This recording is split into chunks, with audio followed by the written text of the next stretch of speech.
তো এখন এই যে চলছে এখানে কেক সেলিব্রেশন, কেক কাটার সময়টা চলে এসছে। সুমি কি ভাবছো যে আর কেক আমার বার্থডে কি আর হবে না গো? বার্থডে শেষ আমার। না না আর করবো না, সবাই বিরক্ত হয়ে যাচ্ছে, আমি চাই না, আমি চাই না।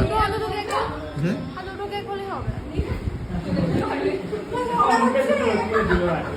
আমার বার্থডে কি শেষ হয়ে গেল? আর কেক কাটবো না?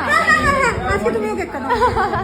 ইসরে বেচারা ঝগড়া করছে না, ও বলছে কি আমার কম হয়ে গেছে, 7টা কেক কম হয়ে গেছে, আর 2টো কাটার দরকার ছিল।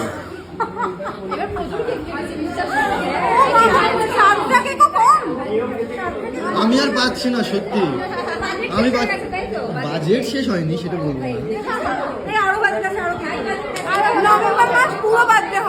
আমি আমি শোনো না, ওই কথা বলো না, তাহলে সবাই রিচার্জ করা বন্ধ করে দেবে।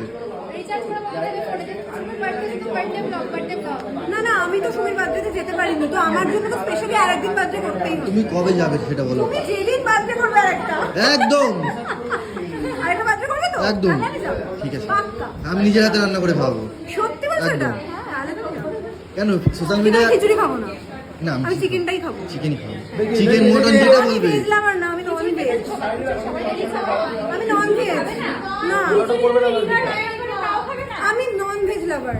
আমি খিচুড়ি টিচুড়ি খাই না। বিদায় যদি ভালোবেসে খিচুড়ি রান্না করে আমার খিচুড়িটা এত ভাইরাল কেন হলো বুঝতে পারছি না।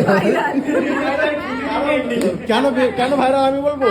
হ্যাঁ বলো। কারণ পুরো বাথরুমের সাথে মিল আছে।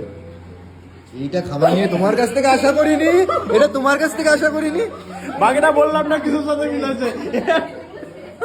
না আমি তাহলে এই দেখো, তাহলে পরেরটা দিদা দেখো। কিন্তু কিছু মনে করে না, আমি ওকে ইয়ারকে ফাজলাম মনে বা আমি ওইটা আমি খুব কিছু মনে করে না। আমি ওইটা আমি ওইটা না হলে আমি অসম্পূর্ণ। হ্যাঁ অসম্পূর্ণ, এ কিছু মনে করে না, কিন্তু কিন্তু ওর মনে করা উচিত। হ্যাঁ, আমি ওকে বলি মুখটা বন্ধ রাখো, ওটা রাখতে পারে। পারি না।